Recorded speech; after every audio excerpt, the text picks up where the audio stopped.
All right, our morning work for, we'll put the Monday in there. Our morning work for Monday of week 3, pretty straightforward. It says divide, and number 1, and then check by multiplying.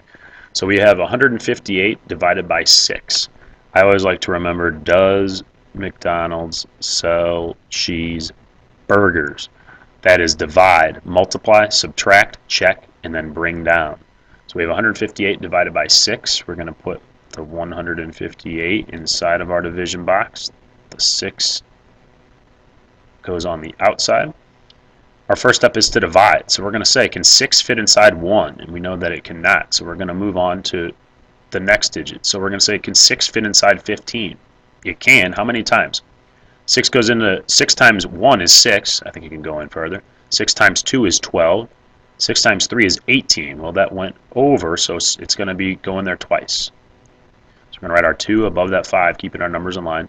6 times 2, again, we said is 12. So first we divided. Now we are multiplying. 6 times 2 is 12. So we're going to write our 12 right below it. And we're just going to continue with our steps and use the number that you just got. So we just got that 12, and we need to subtract.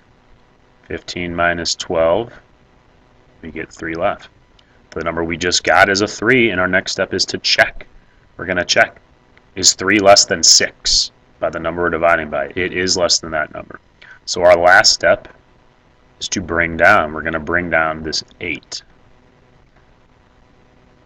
Now we say we go back to the top and we're dividing with the number that we just got. Now we have a 38. Can 6 go into 38? It can. Let's see how many times. I know 6 times 5 is 30. I think it can go in a little further. I know 6 times 6 is 36. That sounds right. 6 times 7 is 42. We're going to go with 6 times up here. So we just divided, going through our steps again. Now we're going to multiply with the number we just got. 6 times 6 is 36. We're subtracting next the number we just got. I already wrote the subtraction sign in. And we're subtracting 38 minus 36. We have 2 left. We're going to check. Is 2 less than 6? It is. And there are no other numbers to bring down, so we are good. So you could say we have 26 remainder 2, or you could say you can write your answer as a fraction. Say you have 26. You're going to take your remainder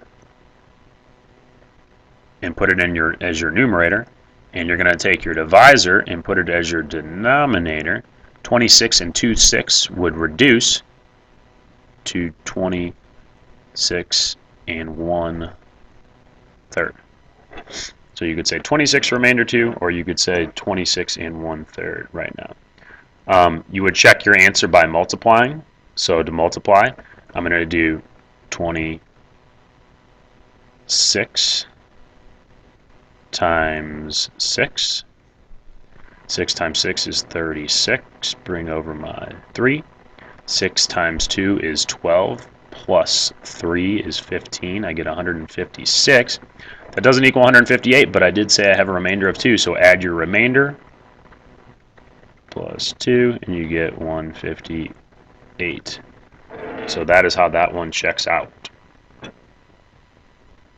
Over here is what you should get for number 2. I just fast forwarded a bit for the second one though, so you can kind of check your work along with that. And we went through the same step process as we did with the first one.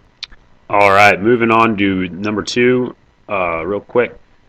It says Jamara has 52 pieces of gum to divide equally into 6 bags.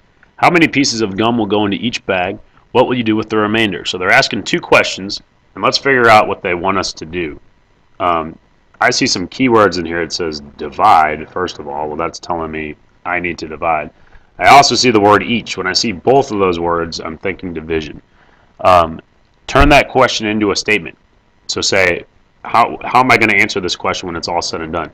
How many pieces of gum will go into each bag? Blank pieces of gum, I'll just shorten it, per bag. All right. Do we have all the information we need?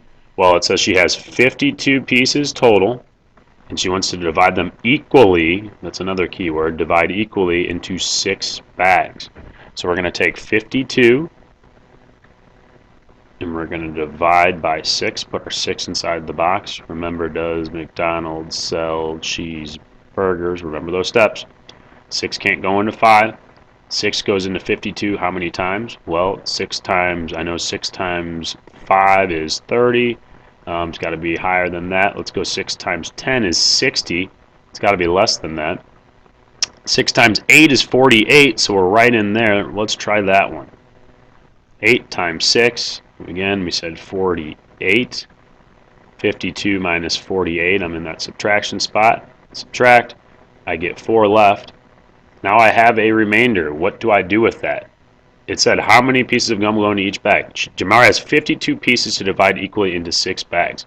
So there's going to be 8 pieces of gum per bag, and she will have 4 pieces of gum left over. So there will be 8, in answer to the question, there will be 8 pieces that go into each bag, and she will have 4 pieces left over.